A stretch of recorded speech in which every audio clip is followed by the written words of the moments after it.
Hello, ladies and gentlemen of YouTube. I've been working on it, and this is the next edition in the camper build. But right in the middle of my job today, you know,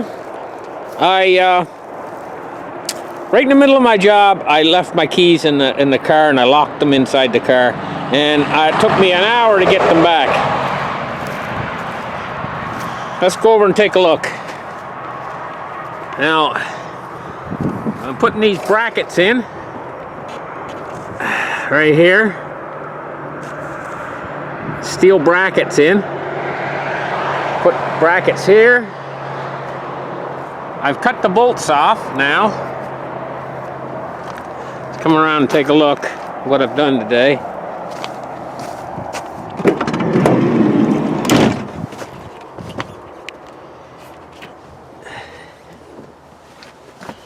Quieter inside here. Okay, I cut all these bolts off today, and I've been putting these brackets in for strength. I put one there, one there, one there, one there, putting one there, one there, one there, one there, one there, another one there, and another one back there, and I cut all these bolts off nice and flat and flush with the wood. I cut them off with the chop saw. Now what I want to show you guys is this plate right here. I don't know if you can see it real well. Get the camera around to where you can see it real well. This plate, this is the plate I was telling you about that comes across. This is 1/8 inch thick steel plate. Comes all the way across right to here. Now you notice it's directly on top of this framing member underneath here. Framing member underneath. And that framing member can support about 120 pounds. The steel in the framing member that's already in the roof. Anything more than that could risk kinking it. And so this steel plate here, it uses the wood on the other side of it to create an angle. It's because it's screwed down, and when you screw it down to a piece of wood like that, it'll use the wood, the steel will use the wood, even though it's flat plate, it'll use the wood to create an angle to make it almost like a piece of angle iron. And it probably adds an extra 100 pounds or more of support. Now when the plywood comes in on top of this and it gets screwed in, it's going to add support too. It's going to add probably maybe a 50 or 100 pounds of support. So we're probably getting up to the point where we can put about 250 or 300 pounds directly on top of this hole and it not kink or anything. And that's what I'm looking for. So now I'm going to tell you guys how you build this thing. This particular truss right here is the #1 truss. It's the truss that goes in the back of the hole. The hole was roughly 32 inches by 21.5 inches wide by 32 inches long. And the truss comes down, see if you guys can see this underneath here.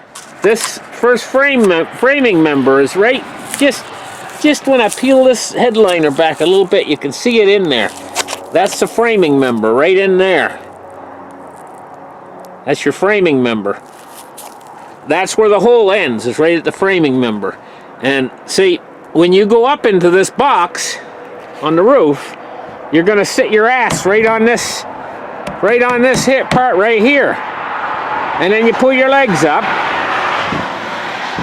And after you pull your legs up, then you can flop a piece of plywood that's on hinges right here down over top of the hole. Once you flop that down over top of the hole, then you can put your bed in place. So this is the most important framing member. This one. This is the one you put up first. You put it up first. This one in particular was 47.25 inches long, this framing member. And it's 4 inches at the top, up at the top. It's 4 inches shorter for a slight lean to the sidewalls. So it's 47 minus 47 and a quarter minus 4 inches. And so you put that one up first, and the next one you put up is the one that's on the opposite side of the hole. This one right here, which was exactly 47 inches.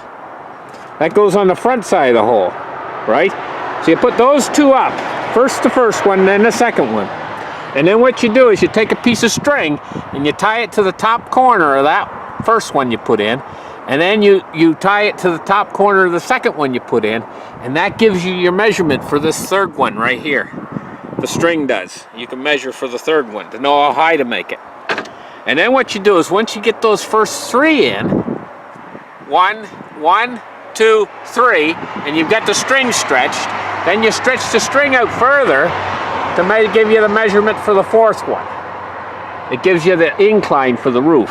And so basically it was about 2 inches drop for each one. So this first one I put in, number 1 to number 2, was about 2 inches drop to give you an incline in the roof. The next one was about another 2 inches drop, and the last one was about 2 more inches drop.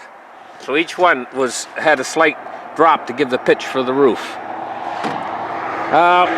So once you get those 4 in, 1, 2, 3, 4, right? Then you put this lateral in.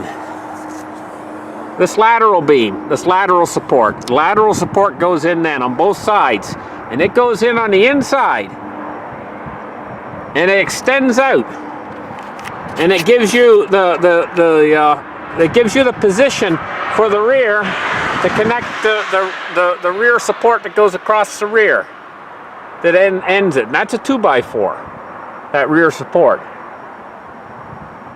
And all the rest is 1x4.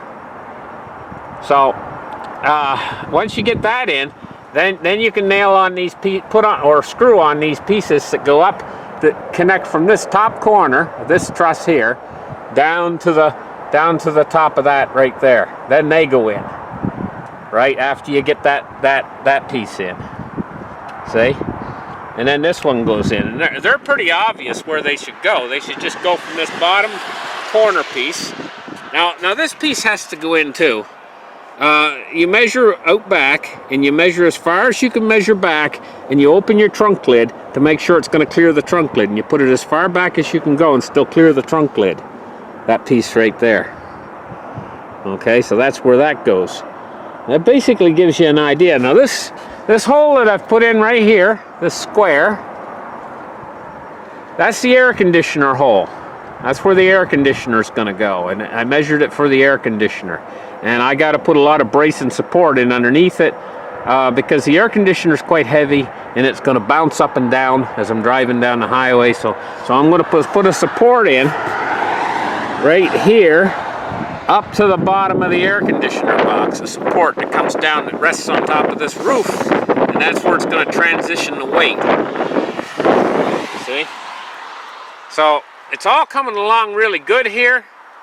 I've been working at it today. I would have got more done if I hadn't locked my keys inside my car.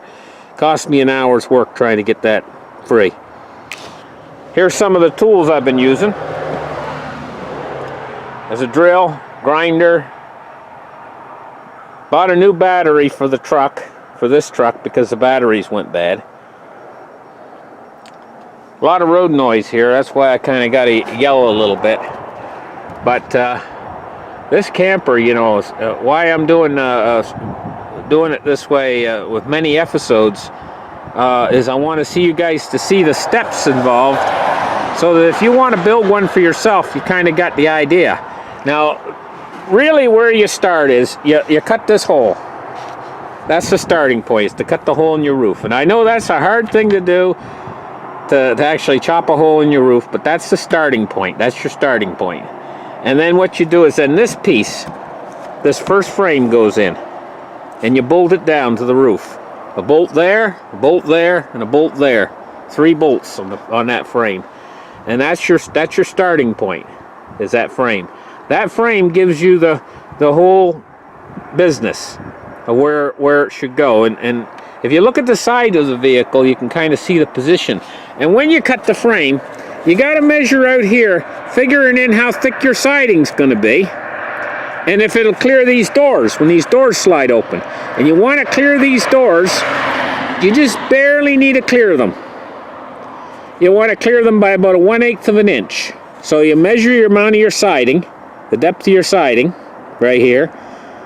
How thick is your siding? Now my siding is 5/16 thick. Goes on here. And that gives you your measurement for this one. That has to be pretty precise when you measure the width of this piece, from this side to this side over here, see? And because of your siding, you want to figure that in, how wide your siding's going to be. You don't want the doors, the side doors, scraping the siding. Anyway, that's it for this episode, and we'll be back with you guys again pretty soon. I'm going to give you guys all the step-by-steps of how to do this job. Bye-bye.